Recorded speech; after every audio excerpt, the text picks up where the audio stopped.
Hey everyone, today we're going to go over peroneal tendonitis, which is a common injury that runners get. Hillary is going to help us. Yes.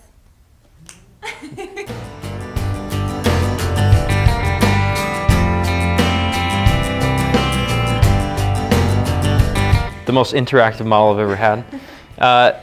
So things you guys might notice with it is it's going to feel like some swelling behind this bone right here. This is called the lateral malleolus. And this is pretty indicative of this peroneal tendon issue.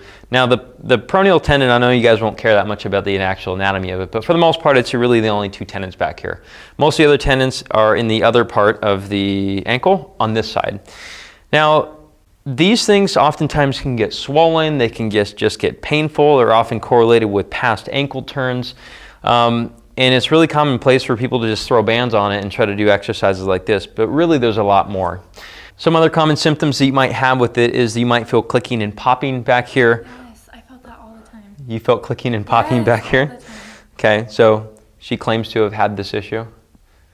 Good. You also tenderness right here. Mm-hmm. Did that happen? Yep. It feels so bad that you can't step on it. Yes. Yeah. Oh my So, gosh. sometimes wiggling this. Yep. Okay. Sometimes pushing up on this. All of that. Okay, so this tendon goes down and attaches to this bony spot right here, but also there's a couple things below this which are to note as well. So there's the junction between this bone and this bone, which can be irritated as well. So an image will tell you one way or another on that, but you can tell usually on exam too. These muscles, their main function is to control the foot when it's actually in place like this when we're driving off of it. Now notice that when you're actually driving off of the foot, you really don't go into that full range of motion there. So anytime people typically strain it or stress it, it's because they're having poor landing mechanics as well as push off. Again, you get over here, this thing is going to get torn up and we're going to have all this itis, osis, and tears, but really this is where we should be with push off. So we're going to go over a little bit of correction today with her in regards to learning how to post on the ground. So one thing that we like to do for correction is number one, and the easiest thing is just look at her squatting. Okay, so let's face the camera. Okay, squat however you normally would. Okay, come on back up. Give me a couple more there. Okay, so the first thing I like to look at is number one, and we'll look, I forget, oh, we're looking at that foot over there. So the first thing I have to look at is she rooting the feet in? Is she spreading the toes? Is she driving this part in, and the heel, or do any of them lift up?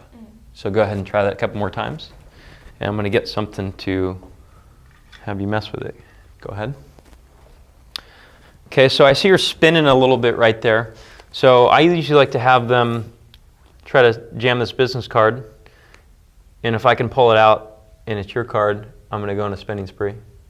Okay, so drill that sucker in. You can also use a band for this as well. Give me a couple more. Okay, and I would probably, because you're having hip pinching that you mentioned, let's go a little bit wider with the feet. Okay. Good.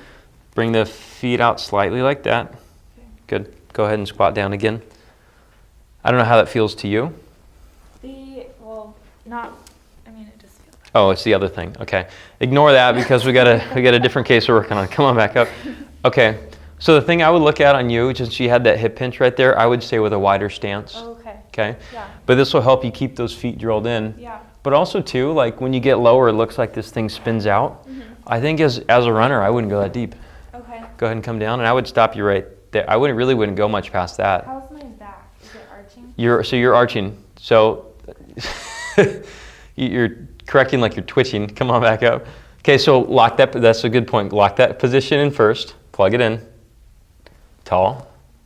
Okay, go ahead and go down. If you guys want to see the video of her actually learning to do this breathing and bracing part, I'll put a link below. That's better. Go ahead and come back up. So anyways, the first thing I look at is these three contact points.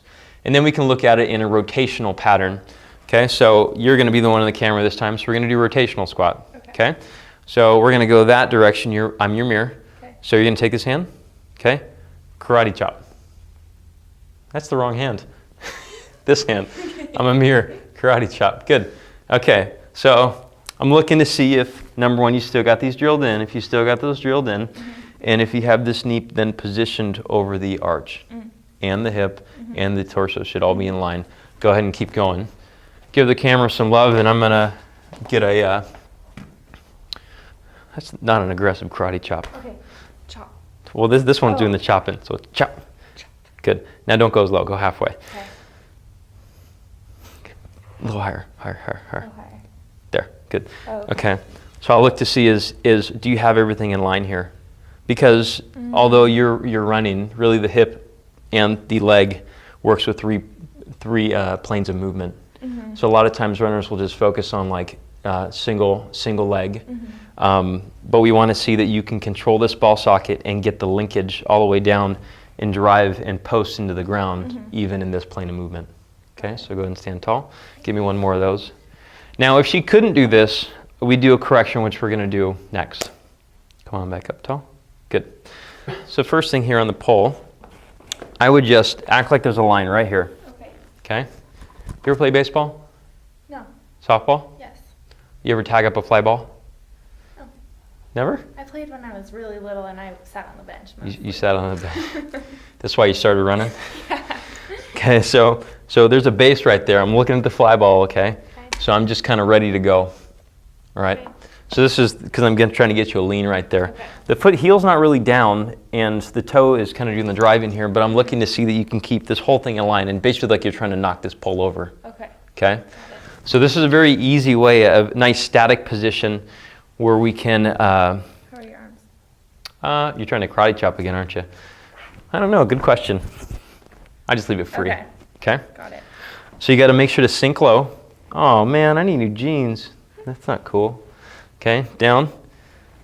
Bend. Good. And try to lean the wall over. Okay. Good. So this is basically, we call this an isometric exercise for the ankle and the rest of the body. That way you're not, like, you can do wobble boards and all that kind of stuff, but this is really just one of the easiest ways. Stretching it? We're not stretching it. Oh. So you're actually loading it. Okay. But you're only loading it through one plane or one position. You can even go higher, okay? Or you can even do a crossover, we say. This one you're going to have to switch sides though. So go that way. Okay. So to give me that same lean. Good.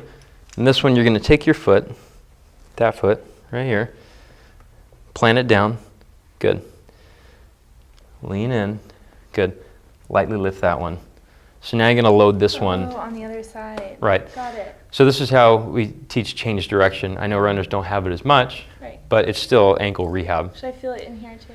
So you should, this whole line should be stacked as Yeah. well, just like the other side. Got it. So there's power like you're pushing that pole over. Yeah. Yep. Got it? Good.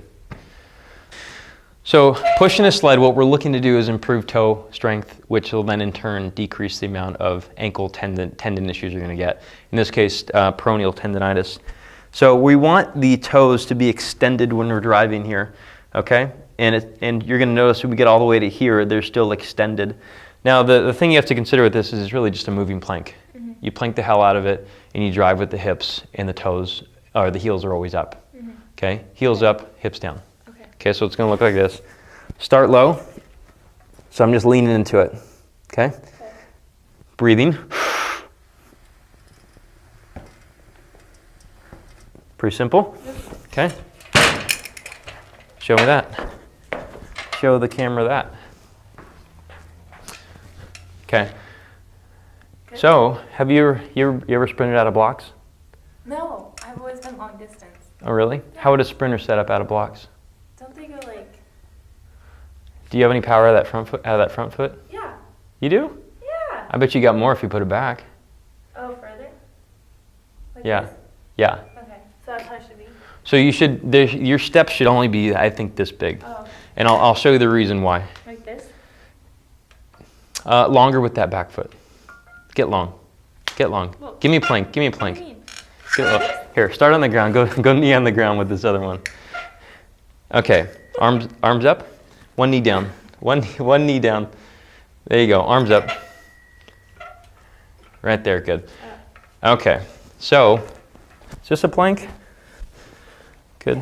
All right. So come on up with this. Now, go ahead. I don't like how far this is. Switch legs for me actually, because I'll show the camera something. Here's the reason I don't like this. Okay. So if you look at her torso angle versus hip angle, this is deeper than the hole in a squat. When's the last time you've ever squatted this deep? I don't know. Probably never. I mean, I haven't, certainly, but a lot of times people have lumbar spine, low back rounding with it. So step back like a foot for me. So this is better if you plug that in. Okay, now go ahead and push. Now this isn't going to be perfect. Keep the hips down, hips down, hips down. There you go. This isn't going to be perfect for you. Definitely not perfect for you. You got to get your leg back, girl. Back, back, back. Hips down, heels high. Heels. Hold on. You won't. You got to trust the lean. You've never pushed a sled before, huh? Okay, so you got to get along like that. So I'm going to bring it back. I'm going to demo this one. You're a terrible demo. Okay. So here's what we're looking for. You got to get long, okay? Notice my spine is long, hips down, heels up. Okay? If my foot was way up here, you see my back starts to round. Okay? Got to keep it back. So I'm leaning into it, setting the lean, and I'm having pressure into each step in part of the up part of the leg. So notice my hip finished, my heel's still high, and I still haven't put this leg down yet. Okay. Now it's down. Okay. Transferring. Okay. Okay? You were doing stuff like this. Okay. Okay? You got to get long. I had to show what it looks like not to do. Yeah, you did. This would be a good 30-minute correction video, but this is really what people are going to see when they. I mean, this is like a case study right now. So this is better. Hips down. Good. Now get long. Don't let those hips up. If you touch my hand, you've gone too high. Okay. No. Keep going. Okay. Remember, don't let this one down. Don't let this one down until the other one finishes. Drive that right leg. The right leg's doing work. Right. One more. Right. Stay there. Hips down. There. Now recover this one. Stay there. Nope. So you let your heel drop is the thing. Okay, so keep those heels up because we're trying to get drive out of the toe. So left one, keep going. So this is much better. Heel up, leg long, hips down. Go ahead. This isn't perfect, but for the sake of the video, we're going to leave this. Okay, so right one. Stay there. So you see this one lowered, okay? So good, touchdown. So that's good. Those are hard. Make sense? Yeah. But that's what's going to build some toe strength. That's what's going to help out with this ground contact. Yeah. Because again, it's about how you push off or lack of push off that'll create these things. And also too, you're doing torso stabilization when you're doing that. You're already doing a lot of the postural stuff. Yeah, I felt it. Yeah. So if you lock that in and then drive with the legs, this is a good thing. Money. Now with examining it, a couple things that are important is resisted range of motion is nice. So go ahead and I'm going to have you push that way into me. How's that? Good. Nice and strong. Good. Okay. We're going to take this bone right here so you don't have to do anything. I'm going to shimmy it. A lot of times if this is positive, beaten deep in there, then it's going to be the junction between this bone and that bone, and the tendon's just on top of it. So, but again, it usually indicates the same thing, that we have an issue with landing mechanics. Put that back on. The rest of the exam of the ankle, you have to check the toes this way, that way, and so on. So go ahead and push up into my finger there with the big toe. Good. Let's do all little toes at the same time. Good. Push into me. Good. And scoop. Scoop. Good. Good there, right? Another thing to check just to confirm this is an issue with the tendon is you want to make sure there's no numbness, tingling, any back pain, hip pain, stuff up the chain too. Because as you found, if you watch the other video we did with her, then we found that postural changes affected another part of the ankle too. Yep. That is a whole other video, so I won't go into this one because you came here for peroneal tendonitis. When I had peroneal tendonitis, it really hurt to roll out right here, like really bad. So it starts here, right? And then. Well, so it's a good question. You're always full of good questions. So the tendon goes up and it becomes a muscle right here. There's a collection of really two this high and there's one down here. I find that it'll feel tight over here because the whole thing is affected, but also too, that when we go like this stretch will also get higher, but then when they roll it out, because they're trying to treat it, there's a nerve below there, so they just crush the nerve against the bone. So I don't think I would, I never have anyone roll this. I might have them do other things, tissue work on it, but I don't have them just crush it. Crush it, okay. Because that's just going to hurt anyways. Okay. I'm glad you told me that because sometimes I do that. That's fun, huh? Now, if you guys have this condition and you're interested in treatment for it, we see it a lot. So go to the link below. The most frustrating thing in the world, I'm sure, is that you get something like this, you've already put the time in, you've already bought the airfare, you have the rates booked, you have the hotel, rent a car, all that stuff, and you're like, should I really do it? Should I do it? Well, do it. Do it, but get it treated first. You need to make sure that you do your due diligence, treat your body well, and you already did all the other stuff. So contact us, and we'll help you out. Do it. Do it.